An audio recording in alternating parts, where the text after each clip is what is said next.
Qigong auf dem Rübenacker. Mal die höchsten Kirschen pflücken. Bin ganz begeistert. Franziska ist Biobäuerin und geht neue Wege in der Landwirtschaft.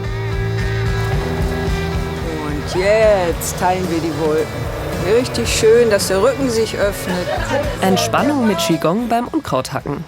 Genauso ungewöhnlich wie die Ideen, mit denen Franziska den kleinen Bauernhof der Familie fit für die Zukunft machen will.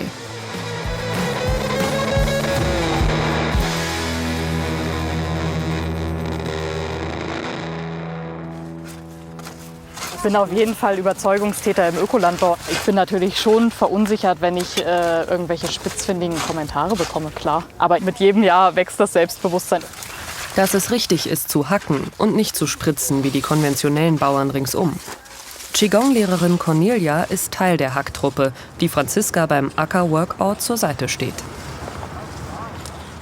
Das Unkraut zwischen 350.000 Bioland-Zuckerrüben muss weg. Franziskas Vater Lothar übernimmt die Einteilung der nächsten Runde im Corona-Abstand. Cornelia, 3, nach der Sieglinde. 4, ja? Ja. So, dann Gerlinde. Ja. Franziska, du hockst neben mir doch am liebsten, ne? Also meine erste. 1, 2, 3. So, seid ihr alle soweit? Dann hacken wir mal los, ne?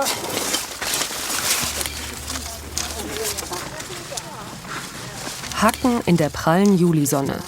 Und alle Helferinnen aus dem Dorf sind freiwillig hier.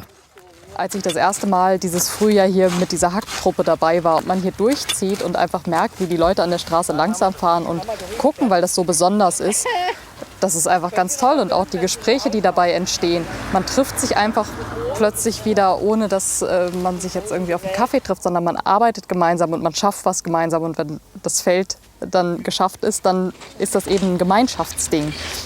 Würde ich jetzt allein hier in dem Acker stehen, hätte ich, glaube ich, die Hacke schon in die Rüben geworfen. Oh, für die Zeit. Lothar, hilfst du mir mal? Ja, ich komme. Junge. Hier haben wir die Rübe mit.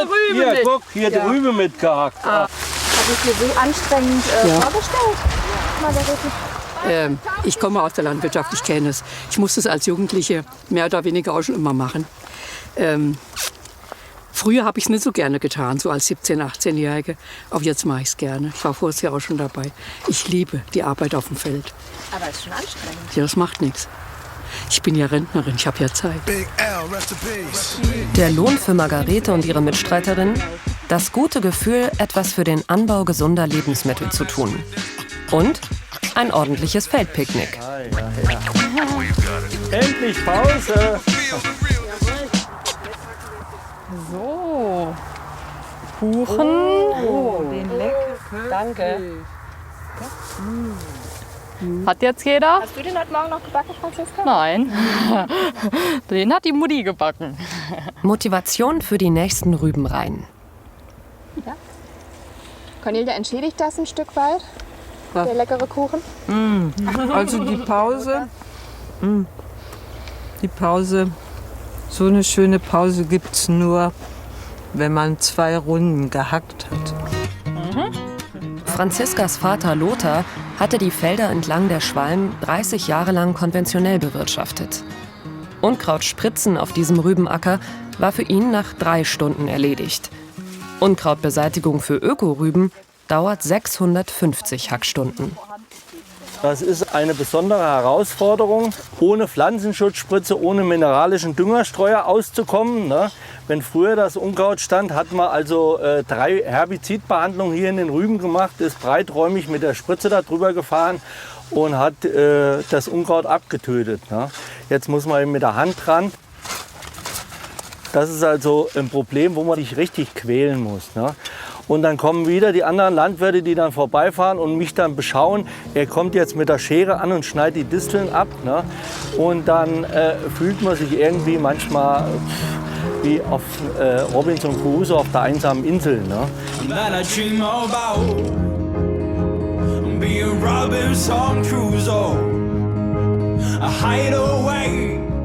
Weitermachen wie bisher kommt für Franziska aber nicht in Frage, als sie Anfang 2018 den Hof ihrer Eltern übernimmt. Für sie ist klar, Ihr kleiner Bauernhof in der nordhessischen Provinz kann nur überleben mit neuer, nachhaltiger Strategie.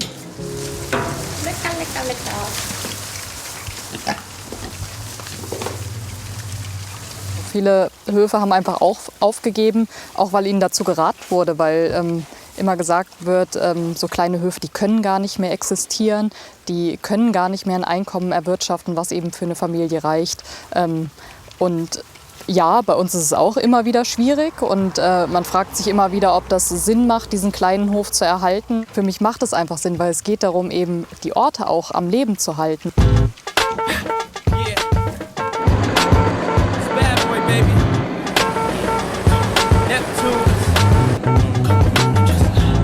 Wenn man so durch die Gegend fährt, dann gibt es schon echt immer noch Leute, die gucken und die das als etwas Besonderes empfinden, dass eine Frau auf dem Trecker sitzt. Seit fast 3 Jahren ist Franziska die Hofchefin. Das ist halt total krass. Es gibt einfach viele Leute, die dann auch kommen oder anrufen und dann sagen, ach so, Sie sind also die Praktikantin. Und dann sage ich, nee, ich bin die Betriebsleiterin. Die Landwirtschaft verändert sich ja auch und es ist ja nicht so, dass man 24 Stunden am Tag in der Kacke steht und irgendwie nur schaufelt oder gabelt. Es hat natürlich was mit Kraft zu tun. Aber eben auch mit Köpfchen. Nach einem 1er-Abitur steht der taffen jungen Frau die Welt offen. Dass sie den kleinen Bauernhof ihrer Eltern in Gilsa weiterführt, kommt für sie nach der Schule erstmal nicht in Frage. Ich habe einfach gedacht, ich mache Abitur und danach gehe ich studieren und wohne in irgendeiner Stadt und nur raus aus Gilsa, nur raus aus dem engen Dorf. Franziska packt das Fernweh. Sie will was von der Welt sehen. Das merkt auch ihr Papa. Sie hat ja noch einen Bruder, der ist 2 Jahre älter. Und dann wurde gefragt, wer geht heute mit die Kühe melken oder die Kühe füttern. Da hat Franziska gesagt, ich habe mir gerade die Haare gewaschen. Und der Sebastian hat gesagt, ich muss gleich weg. Ne? Also stand man allein da. Franziska schickt Fotos aus der Toskana, der Provence. Sie reist viel, macht in Frankreich ein Praktikum auf einem Selbstversorgerhof. Es war einfach so ein krasses Erlebnis, weil so viele Menschen auf diesem Hof waren und alle dieses Strahlen hatten und ich einfach das Gefühl hatte, ich mache gerade genau das Richtige. Nicht nur für mich, also nicht nur so ein egoistisches, persönliches Ziel, sondern ich mache das Richtige für mich und meine Umwelt und bin eben in so einer Gemeinschaft gerade drin, die zusammen eben oder die gemeinsame Ziele verfolgt. Und dann kam sie nach der Reise wieder zurück und hat gesagt, haben wir gefragt, was möchtest du denn jetzt weitermachen, studieren oder den Beruf suchen? Hat sie mit freudestrahlendem Blick uns gesagt, ich werde Landwirtin. Und wir waren stolz darauf. Ihre landwirtschaftliche Lehre macht Franziska auf 2 verschiedenen Ökobetrieben.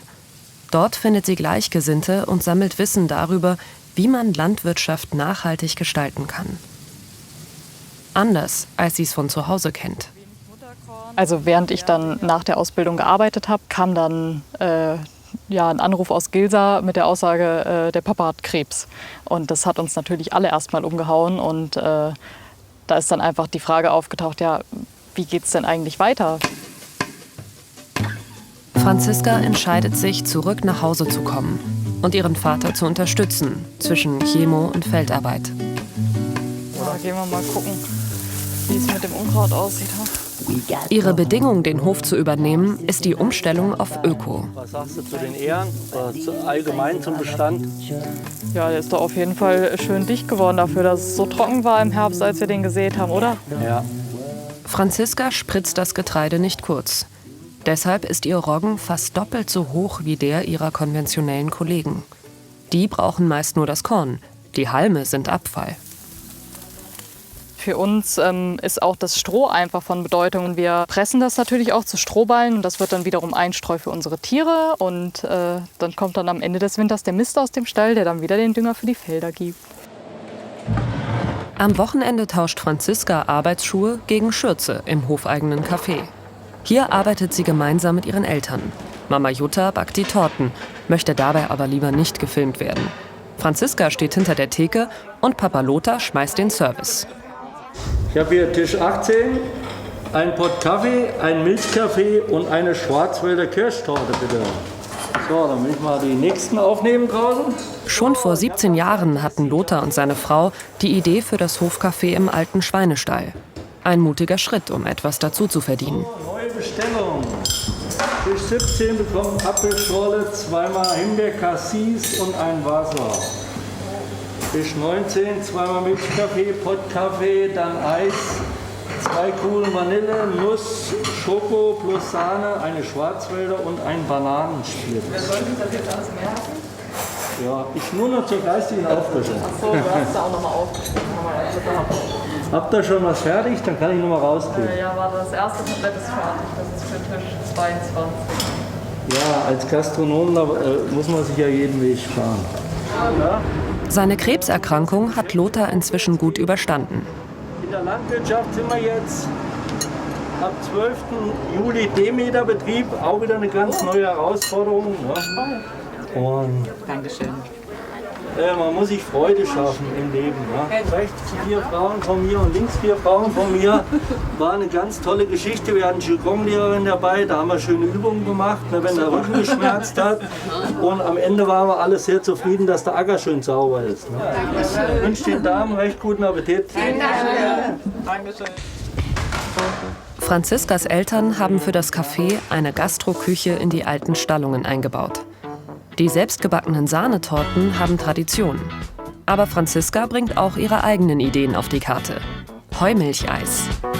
Das ist grandios lecker. Heiß geliebt. Heiß geliebt, ja.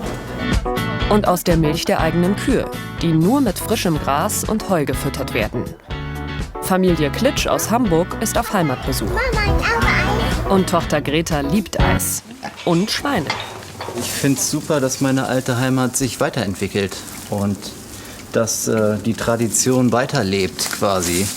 Und auch, dass ich meine Tochter so ein bisschen in die Heimat wieder einführen kann und ihr zeigen kann, wie toll das Leben auf dem Bauernhof eigentlich ist oder überhaupt das Leben hier in unserem kleinen Dorf. Ne?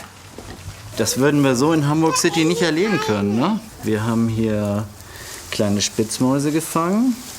Wir haben sogar kleine Bachforellen gefangen die letzten Tage. Hallo Mama. Hey, da kommt die Mama. Wie alt sind die denn? Die sind jetzt 8 Wochen alt. Schatz, wollen wir eins mitnehmen? Ja. Oh, Greta, sind die süß? Ja. Ja. Mittlerweile ist es ja so, dass der Schweinestall direkt übergeht in den Kaffeeparkplatz und da bleibt das nicht aus, dass eben so ein Stall auch offen ist und Leute hier stehen bleiben und gucken.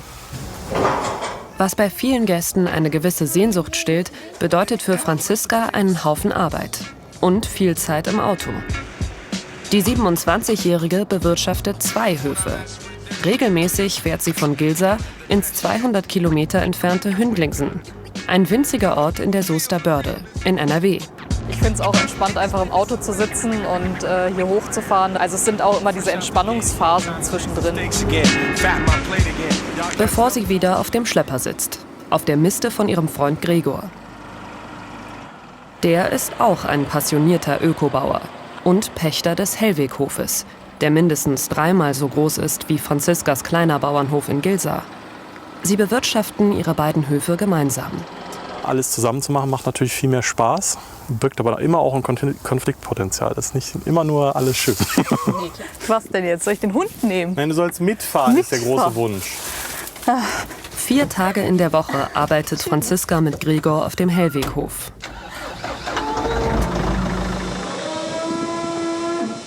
Dann melkt sie morgens um 6 die gemeinsamen Kühe. Auch im Melkstand läuft es bei ihr anders ab als für gewöhnlich. Hier dürfen nämlich auch die Kälbchen ran. Wenn das jemand hört, der keine muttergeburtene Kälberaufzucht macht, was wir hier so veranstalten, dann findet ihr das sehr befremdlich. Weil sowas macht man halt eigentlich nicht. Kälber in den Melkstand holen, tüdelü, tüdelü, den ganzen Tag nur irgendwie. Macht man nicht.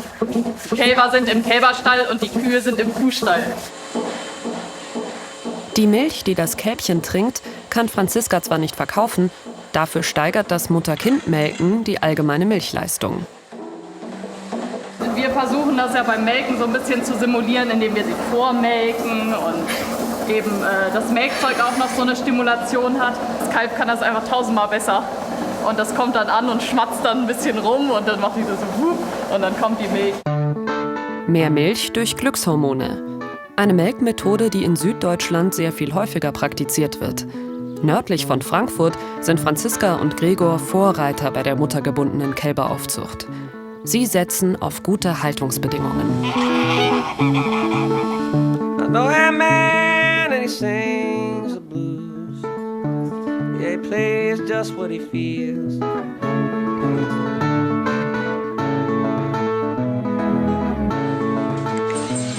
Die Frühstückspause findet heute ohne Gregor statt. Der ist bereits auf dem Wochenmarkt. So frühstückt Franziska mit Gregors Mama Eleonore, seinen Kindern und Hofpraktikant Jan. Das neue Kälbchen braucht noch einen Namen. Das Kalb von Rondo braucht also einen Namen mit Z. Zeus. Zeus? Das Kalb sieht eher aus wie ein Zebra. Naja, Zeus ist doch gar nicht schlecht. Gregors Mutter ist regelmäßig zu Besuch und kümmert sich um die 3 Kinder aus Gregors erster Ehe. Frieda, Oskar und Kasper verbringen jede zweite Woche bei ihrem Papa. Und weil der unterwegs ist, helfen sie Franziska heute beim Verladen der Kälber. Sie sollen auf die Weide.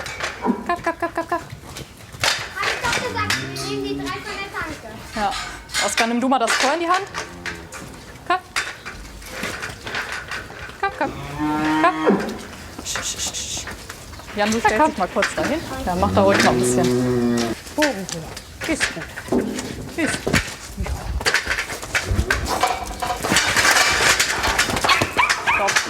So, und warum habe ich gesagt, der Hund soll bitte nicht hierher? Frieda, du bringst ihn jetzt bitte einfach mal rein. Oder setz ihn in die Milchkammer. Und Tür zu. Jan, du stellst dich mal. Hältst du das da, Jana? Komm. So.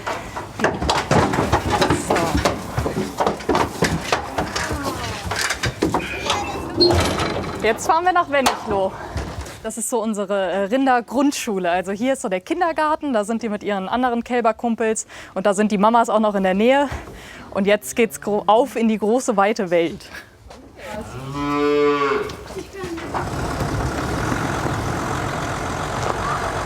Eine Dreiviertelstunde Autofahren bis zur Sommerwiese, wo schon die größeren Geschwister warten.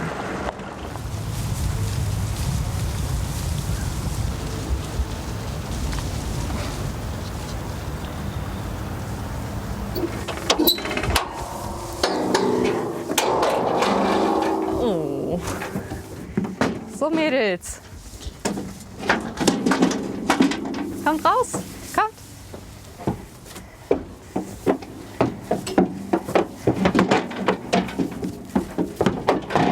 Jetzt ist hier den ganzen Sommer erstmal Grundschule und zusammen mit den anderen den Hügel abgrasen. Die wissen auch noch nicht so richtig, wie ihnen geschieht. Und jetzt warten wir hier drauf, dass die anderen runterkommen und die sich der Herde eben anschließen. Schauen wir mal. Oder ob sie gleich durch den Zaun rennen. Ich hoffe nicht. Aber sie haben sich noch nicht gefunden. Ja, treiben wir die anderen vielleicht noch mal hin. Ha?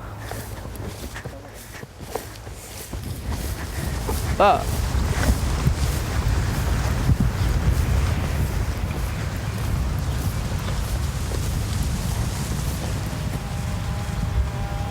Sehr gut. Jetzt haben sie sich gefunden. Saftiges Gras, gesundes Futter. Dafür haben Gregor und Franziska zusätzliches Grünland gepachtet. Ihre kleine Alp im Sauerland. Am schönsten wäre es, wenn alles auf einem Standort wäre, aber es ist einfach total schwierig für uns gewesen, weitere Flächen zu finden. Vor allem Grünland ist da einfach sehr knapp. So muss Franziska eine Autofahrt mehr in Kauf nehmen, damit ihre Tiere den Sommer draußen verbringen können. Pendlerkühe sozusagen. Franziska fährt schon wieder, diesmal in die Stadt. Nachschub holen vom Heumilcheis in der Soester Eismanufaktur. Die verarbeitet die Milch von Franziskas und Gregors Kühen.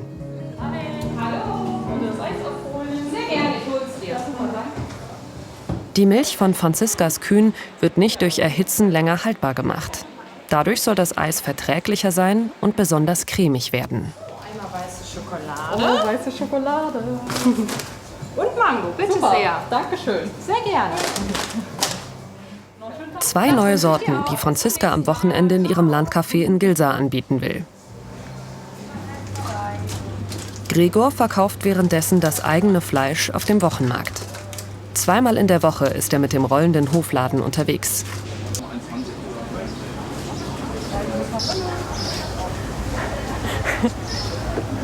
Klar? Ja. Wie war es denn bei dir heute? Oh, aufregend. Warum? Kälber, Kühe, Katastrophen. Hattest du denn ein gutes Geschäft? Ja, war ganz okay. Ja. Sollen wir den Marktwagen anhängen und losfahren?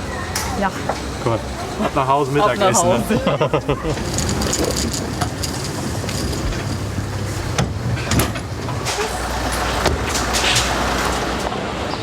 So, jetzt Feierabend für heute. Feierabend. Mittagessen. Und dann nur noch der restliche halbe Tag. Ist auch nichts Neues, ne?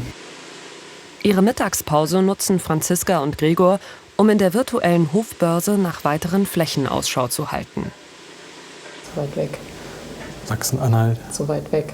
Niedersachsen. Zu weit weg. Um nicht noch mehr Zeit im Auto verbringen zu müssen, suchen sie gezielt auf der Strecke zwischen ihren beiden Hofstellen in Gilsa und Soest. Langfristig wäre es natürlich auch stressfreier, einen gemeinsamen Hof zu haben. Aber eine geeignete Hofstelle in halbwegs akzeptablem Zustand zu finden, gestaltet sich schwierig. Wirtschaftliche Hofstelle zu verkaufen, Stallgebäude zu verkaufen. Stallgebäude kann dann sein 3 Milchkuhplätze. Wahlweise mit marodem Wohnhaus. Sind wir wieder am Anfang, ne? Immer wieder von vorne. Immer wieder von vorne. Jede Woche einmal gucken. Keiner dabei. Sie suchen nach der Nadel im Heuhaufen. Obwohl viele Bauern ihre Höfe abgeben wollen. Doch entweder sind die Gebäude marode oder es fehlen die nötigen Flächen drumherum. Es gibt halt einfach nicht den einen Traumhof, weil es gibt auch nicht den Traummenschen. Weil es ist ja immer, wenn man mit einem Menschen zusammenlebt, dann merkt man halt auch irgendwann, auch Mensch, der schnarcht ja auch und jeder pupst mal ins Ehebett. Ja, also gibt es halt einfach, ja, und genauso ist es mit dem Hof. Auch jeder Hof hat seine Ecken und Kanten. Trotzdem suchen sie weiter. Denn Gregors Hof ist nur gepachtet. In etwas zu investieren, was einem nicht gehört, macht nur bedingt Sinn. Franziskas Hof ist zwar in Familienbesitz, aber zu klein, damit ihre Eltern und sie und Gregor gemeinsam davon leben können. Doch die beiden machen das Beste aus der Situation. Ein gemeinsames Höfenetzwerk. Sie teilen Maschinen, Tiere und Arbeitskraft. Es gibt zwar staatliche Förderung für die Umstellung auf Bio, trotzdem ist Landwirtschaft, auch im ökologischen Bereich, ein hartes Business.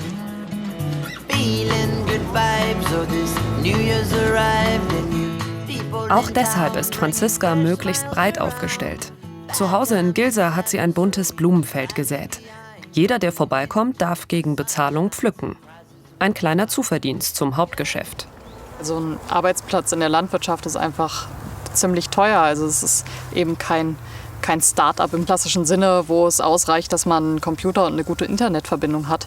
So ein Arbeitsplatz, vor allem wenn man mit Tieren arbeitet, braucht man irgendwie Stallungen. Wenn man Feldarbeiten ausführen will, braucht man Maschinen. Und das alles kostet einen Haufen Geld. Als ich angefangen habe, war ich manchmal echt schockiert, wie viel Geld auf einmal man von so einem Konto überweisen kann. Wenn man sich den Batzen Geld vorstellt, den man eben tatsächlich so ausgeben müsste, also quasi in Scheinen oder Münzen, das ist einfach unfassbar. Und also das war für mich auf jeden Fall eine ganz schöne Herausforderung. Und diese Summen, über die man dann so spricht bei der Bank, es ist einfach Wahnsinn. Und da fragt man sich natürlich, schaffe ich das denn überhaupt, das wieder zu erwirtschaften? Und was für ein Druck lastet eigentlich auf mir allein, wenn ich eben so viele Schulden habe bei der Bank?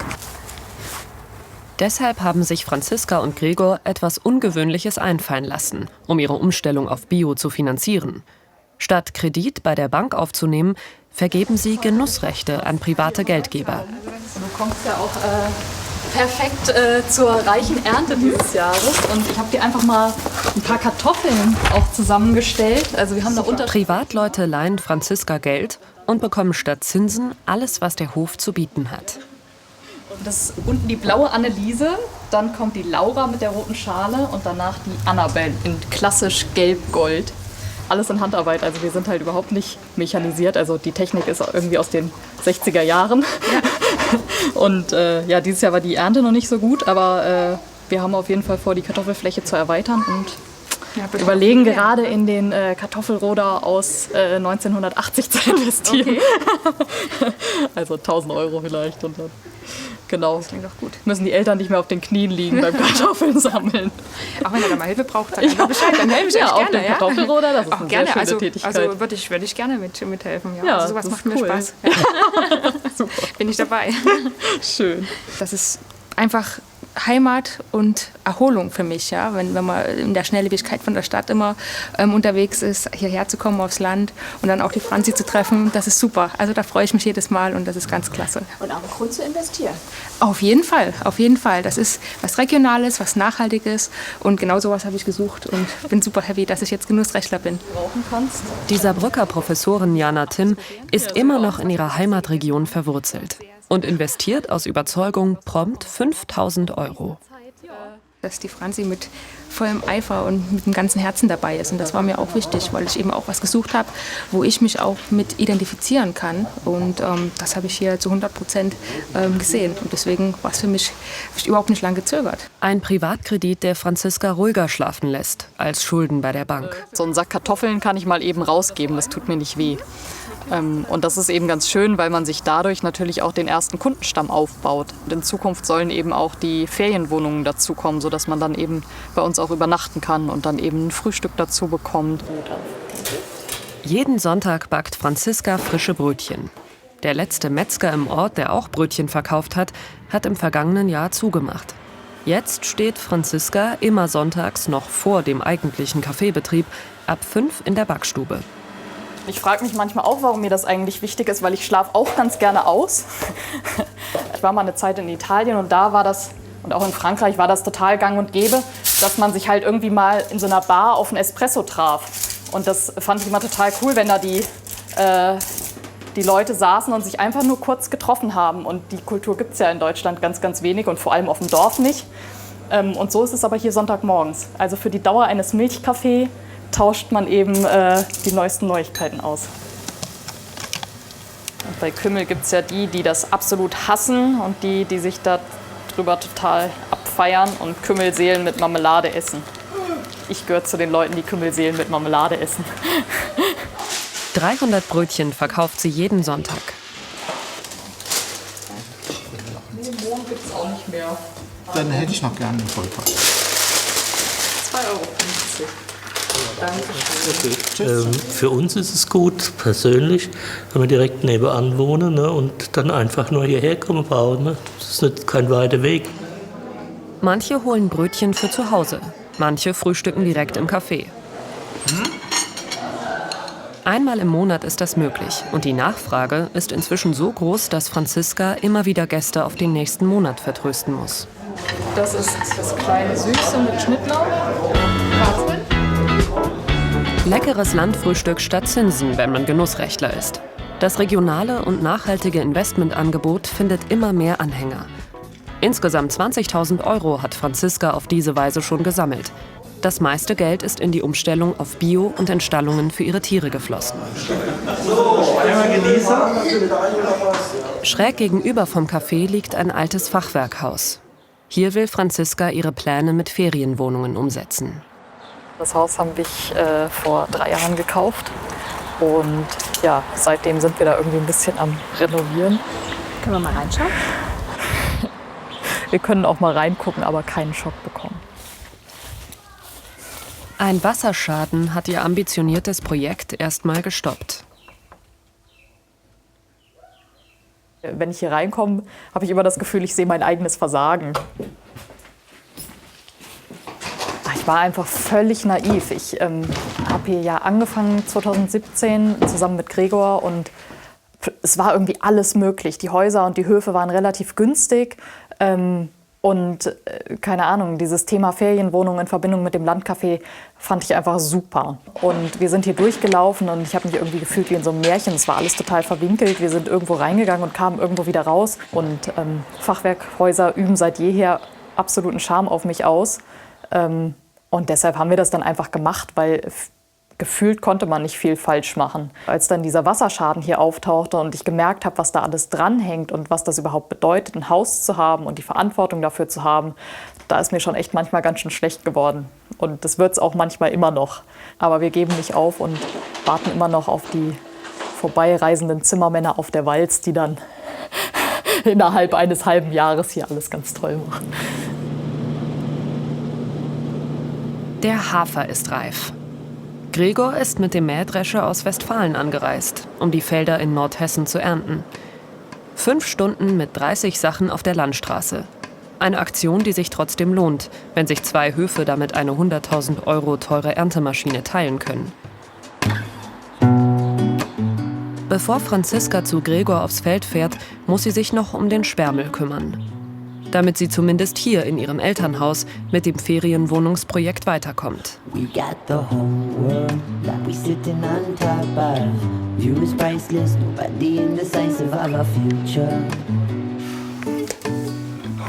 In der Wohnung, in der ihr Opa gelebt hat. Seit er gestorben ist, hat sich hier so einiges angesammelt, was weg muss. Oh. Der bleibt, ja. Das ist die alte Wohnung meines Opas. Auch hier der Raum soll irgendwann mal Ferienwohnung sein. Aber das dauert immer alles länger, als man denkt. Und ich kann mich aber von keinem alten Möbelstück verabschieden. Oder heute soll es ja so sein. Heute haben wir Sperrmüll. Also da muss das ein oder andere dann gehen, damit wir auch mal ein bisschen Platz haben, um uns hier zu bewegen und zu renovieren. Ja, weil gerade ist es nur ein großes Möbellager und noch keine Ferienwohnung. Die behalten wir mal. Hier sind auch schon die Eierbecher fürs Frühstück. Oh, das ist ja ganz nett. Oh, was man so alles findet hier. Voll schön. Aber das ist ja immer so, wenn man aussortieren will, dann findet man noch ganz viele schöne Sachen. Und dann wird wieder nichts aussortiert, weil das bleibt auf jeden Fall. Das stimmt. Ich kann mich allein einfach immer nicht entscheiden. Und es ist niemand da. Ja. Gregor ist noch auf dem Feld. Ja, Gregor ist noch auf dem Feld und ich stehe hier mit den ganzen Stühlen. Tja. Und jetzt? Jetzt darf sich Franziska auch nicht verzetteln. Sie muss mit Trecker und Wagen zu Gregor aufs Feld, das gedroschene Getreide abholen.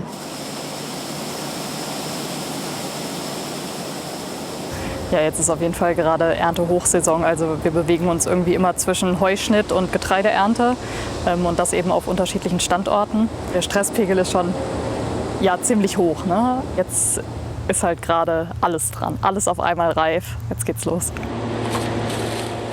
Solange das Wetter mitspielt, sitzt Gregor auf dem Mähdrescher. Pausen sind während der Ernte kaum drin. Aber auch hier ist Franziska erfinderisch. know that man and he sings the blues. Yeah, he plays just what he feels. Hallo, ich habe hier ein Eischen für dich. Oh, Frikadelle.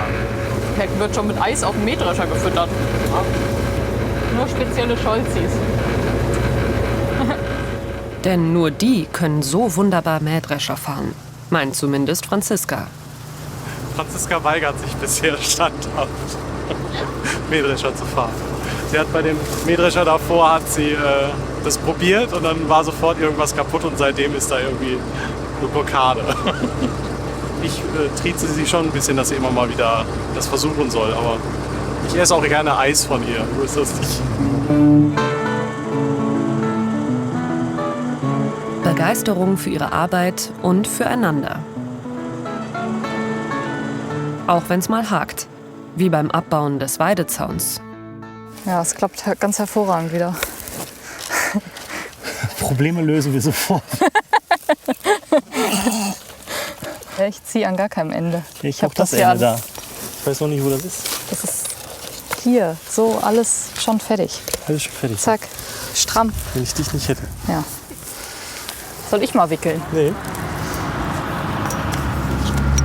Als ich Gregor kennengelernt habe, war ich immer völlig fasziniert davon, dass dieser Bauer in jeder Situation unfassbar optimistisch ist. So, Wir laufen irgendwie im Dezember bei 2 Grad minus durch den Wald und er hat einen kaputten Stiefel an und das Wasser steht ihm schon bis zum Knie. Und er grinst sich da einen ab, weil er einfach nur froh ist, weil es so ein schöner Tag ist. Und ja, so ist es halt auch mit den Rückschlägen. Also wenn einer von uns da irgendwie dann völlig deprimiert ist, sagt der andere, hey komm, es geht weiter und ich habe heute das und das gemacht. Und da ist irgendwie der nächste Weg. Steck bloß nicht den Kopf in den Sand. Und ich glaube, das ist es eben auch mit dem Zusammenleben und Zusammensein, dass man sich einfach in den schwachen Momenten gegenseitig stärkt. Ja. Warte mal, verheddert. Ja, genau. Bei allem Frust über den teuren Wasserschaden in der geplanten Ferienwohnung, die beiden haben schon wieder neue Pläne. Also ich habe das Geld gerade nicht auf dem Girokonto für das Dach. Du hast kein Geld? Ich auch nicht. Das ist schlecht. Oh, Ideen aber genug, ne? Ja. Das alte Gasthaus in Gilsa steht zum Verkauf. Wieder Fachwerk. Wieder ein Ort, in den sich Franziska hoffnungsfroh verliebt hat. Wir wollen es eben unbedingt haben, weil es einfach ein absoluter Traum ist. Die Gaststätte ist seit Jahren geschlossen. Das dazugehörige Wohnhaus steht seit 2 Jahren leer. Besonders der Anbau im hinteren Teil hat es Franziska angetan. Er ist an die 100 Jahre alt und steckt voller Geschichte. Ja, das ist jetzt der große Saal. Und das war quasi der Veranstaltungsort Gilsas. Also hier haben Hochzeiten, Beerdigungen, Taufen, alles Mögliche stattgefunden und eben die legendäre Kirmes, bei der ich natürlich nie dabei war, weil ich dafür zu jung bin, aber aus Erzählungen kenne ich das eben, da war das hier proppenvoll. Man konnte eben da noch die Bretter aufmachen und dann gab es eben hier noch so eine Theke, wo man sich eben für sein Getränk anstellen musste. Also eigentlich ein sehr lebendiger Ort. Ja, total. Und ich finde, das spürt man auch immer noch, wenn man hier reinkommt. Also es hat einfach, also es ist staubig und es sind Spinnweben da und man merkt den Renovierungsbedarf, definitiv. Aber es ist trotzdem noch so, als würde dieser Saal irgendwie so sagen, hier bin ich, nutz mich. Und genau das ist einfach unser Ziel. Nicht, dass mir das gleich entgegenkommt. Naja, das Efeu müsste mal gekürzt werden, aber ansonsten. Das ist ein bisschen wie im Dornröschenschlaf. Franziska will den ursprünglichen Zauber wieder wecken. Ich möchte dem Neubaugebiet auf der anderen Seite des Dorfs, an der Autobahn, auch irgendwie was entgegensetzen. Also ich finde es schade, wenn das dörfliche Leben nur noch auf dem Parkplatz eines Supermarkts stattfindet. Wenn Gilsa zu so einem Schläferdorf wird, wo die Leute nur noch zum Schlafen sind, aber eigentlich kein Leben mehr stattfindet. Und das ist hier auf dem Dorf nicht erst seit Corona so. Kulturelles Leben. Davon entfernen wir uns oder haben wir uns von entfernt. Das ist vielleicht in Städten noch eher so, aber auf dem Land ist das einfach nicht mehr so. Da sitzt man zu Hause im Wohnzimmer und schreibt sich vielleicht eine WhatsApp-Nachricht, keine Ahnung. Man kommt einfach nicht mehr so zusammen.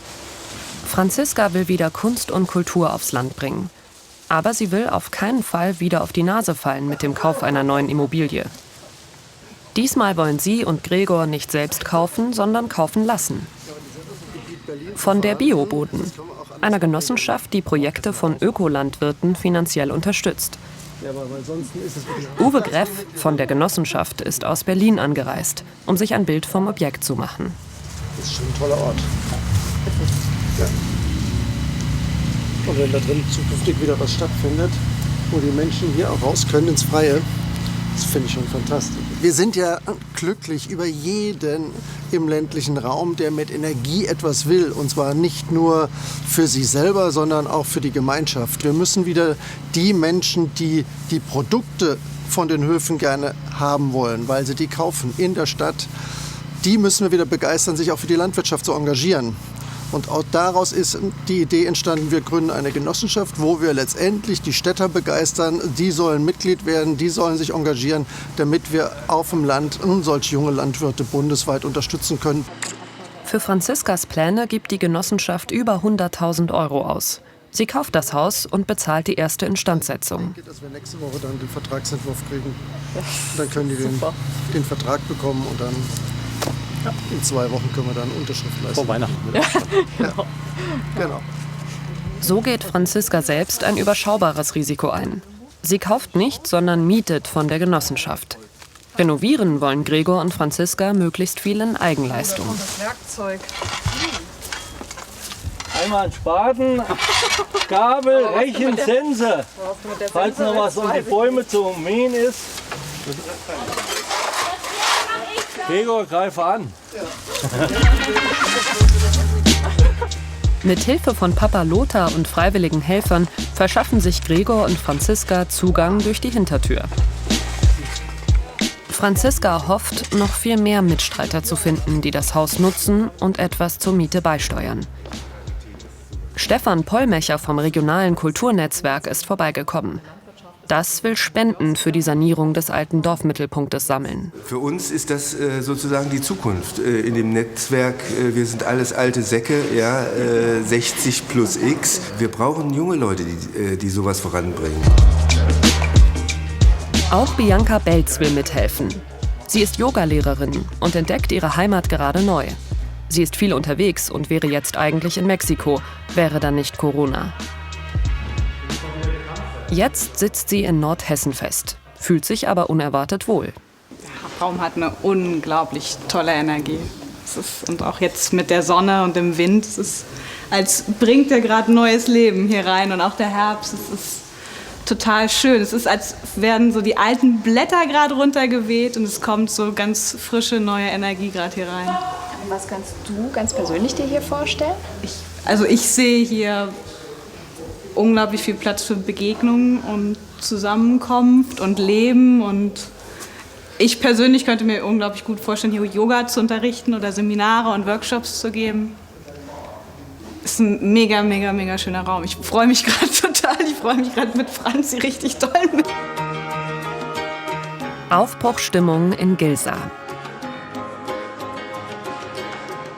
Auch das erste Zimmer der Ferienwohnung in den alten Räumen ihres Opas hat Franziska inzwischen gestrichen und liebevoll eingerichtet.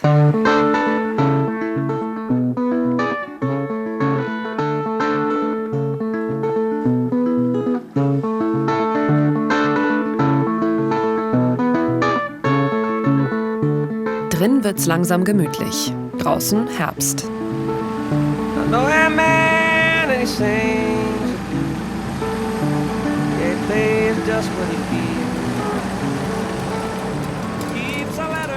Zeit für die Bodenbearbeitung und die Aussaat fürs nächste Jahr. Zeit für Vater und Tochter. So schön frisch. Der leichte Zuckerrübengeruch noch in der Nase. Schweiß rieche ich auch ein bisschen von der Hackarbeiter. Der Schweiß von vielen Arbeiten liegt natürlich hier auch im Boden. Super. Das sieht gut aus. Ne? Ja. Seit Franziskas Hofübernahme ist viel passiert.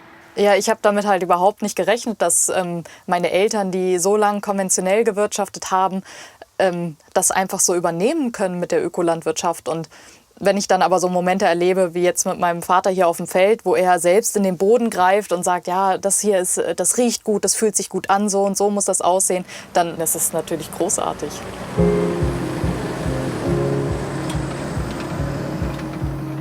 Sie fährt mit dem großen Gelben, ne, angefahren mit dem 5-Meter-Grupper, ne, und ich mit meinem kleinen Fendi, ne, mit der Sämaschine dran. Ne, und sie bereitet das Land vor. Ich fahre hinterher und sehe den Roggen. Ne. Das ist schon ein besonderes Gefühl. Das war bei meinem Vater und mir so und das ist jetzt bei mir mit ihr so.